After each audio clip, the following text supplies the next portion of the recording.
Hello, my name is Eddie Tofpick. I'm Head of Technical Analysis and Senior Markets Analyst at ADM Investor Services International Limited. And here is your weekly technical analysis of Chicago wheat, Chicago corn, and Kansas City wheat. Chicago wheat. There has been a pattern in operation that I have highlighted here since last summer. I had pointed out this cat's ears pattern over June and July 2023. In essence, it's a double top formed in an overall downward moving market. The potential below for such a cat's ears pattern is target X2 in the 502 zone. But for now, I will retire this target after this commentary, as it currently seems no longer viable with the move higher we have seen these past few weeks. It seems after all that where I feared this pattern might come unstuck at the 38.2% absolute Fibonacci line at 521 back in March, well, that's exactly where it did come unstuck. Likewise, and for similar reasons, I have also retired already the March 2022 to date broken downtrend, and I will retire after this commentary the broken late December 2023 to late January 2024 bearish shift pitchfork, as well as the late January to early April bearish Andrews and bearish shift pitchforks. They are no longer valid. What we have seen is the rise of the market up through all these, as well as the short medium moving average currently at 571, the medium moving average currently at 590, the March 2021 low at 592, and the combination of the July 2021 high at 609 and the declining long moving average currently at 604. This was also up through some considerable congestion between September and November last year, and again in mid-January to mid-February this year, between those two moving averages. The market now has on top little in the way until the double stroke triple top seen back in December last year. But that's not the real resistance, not really. You see, the double stroke triple top back then was caused by the bright red highlighted, very slowly rising neckline extension to the small October to November 2020 head and shoulders top, currently at 664. And it is this that you should pay special attention to on the top side. Interestingly, this resistance is now backed up somewhat by the 50% Fibonacci line of the July 2023 to March 2024 move at 660.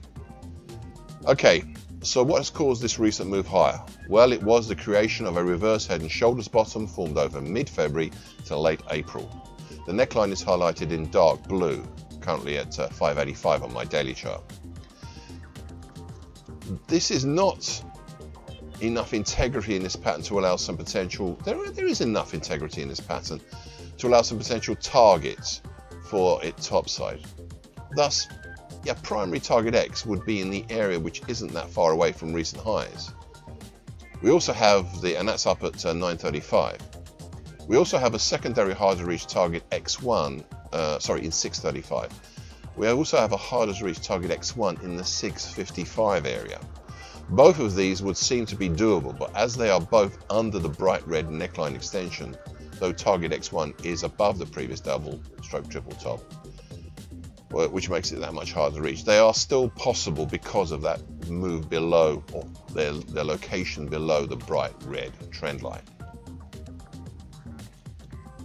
Chicago corn. The medium moving average, currently at 452 and highlighted in mauve on my daily chart, had been an effective cap on this market throughout 2023, most recently in October, November and then December 2023. It has for the last 7 weeks also acted once again as a cap on any rises until yesterday, and I will speak more on this shortly. Now, going back a bit, back to mid-February, the prices had punched down back then, reaching the primary target 424 for the July 2023 to January 2024 descending triangle, which is still highlighted in bright red on my daily chart. Well, just about see it's way over there on the side of it. Please note the extension to the lower trend line, currently at 468, as this will become important later on. In the process, the market also punched down through the important 50% absolute Fibonacci line at 425.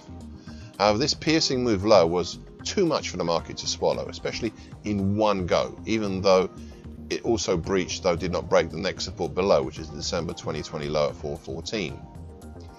It is from there that we saw a strong recovery, initially in a small bull channel, then a sideways movement between the mauve overhead medium moving average and the resistance turn support provided by the pierced bright green highlighted short medium moving average, currently at 442.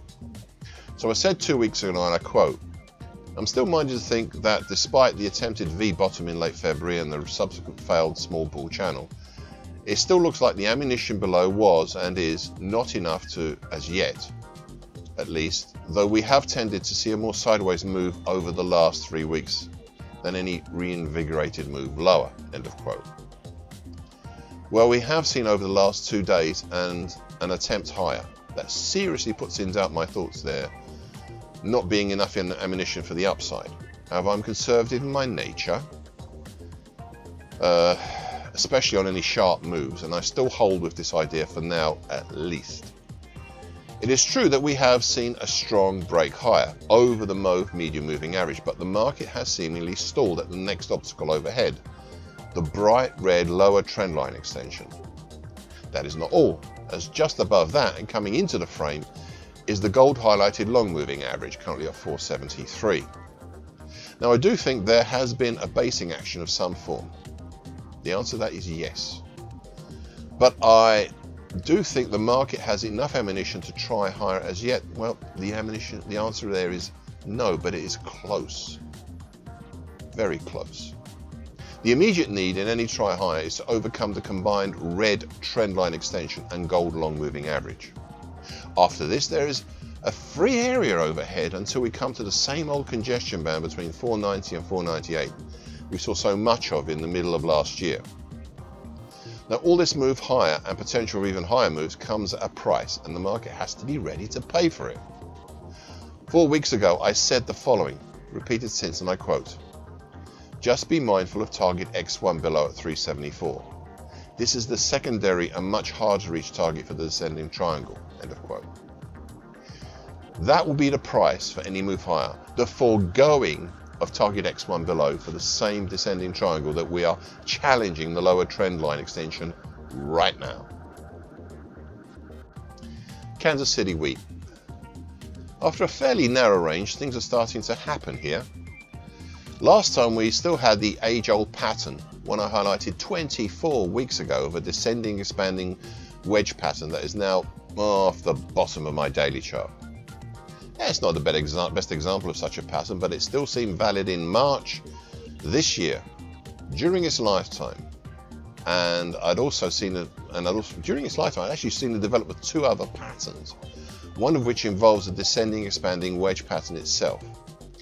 So back in early December last year, we had an attempted move higher, but it ran into the combination of the upper trend line of the descending wedge pattern and the green highlighted declining short medium moving average, currently at 587. Indeed, for a while, this pair of dynamic resistances held prices down. However, at the start of 2024, they started to separate, and in late January this year, we saw the market head lower. This developed into a descending triangle from late November 2023 to mid-February 2024, highlighted in purple on my daily chart. 12 weeks ago, we had an attempted breakout below, but prices hesitated, then continues to hesitate, such that what I initially thought might be a triple or quad bottom is now a quintuple bottom and turning into a rectangle pattern.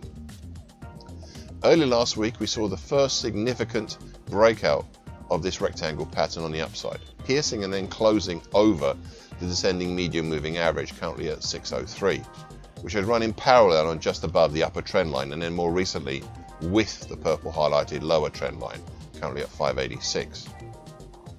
The move high accelerated over the 38.2% Fibonacci line of the big old 2011 to 2019 move at 618, as well as a January 2015 high at 646. But late last week and this week, it had been struck down by the next and last overhead moving average, and that's the long moving average, currently 656, which is now capping the market and coloured in gold on my highlighted in gold on my daily chart.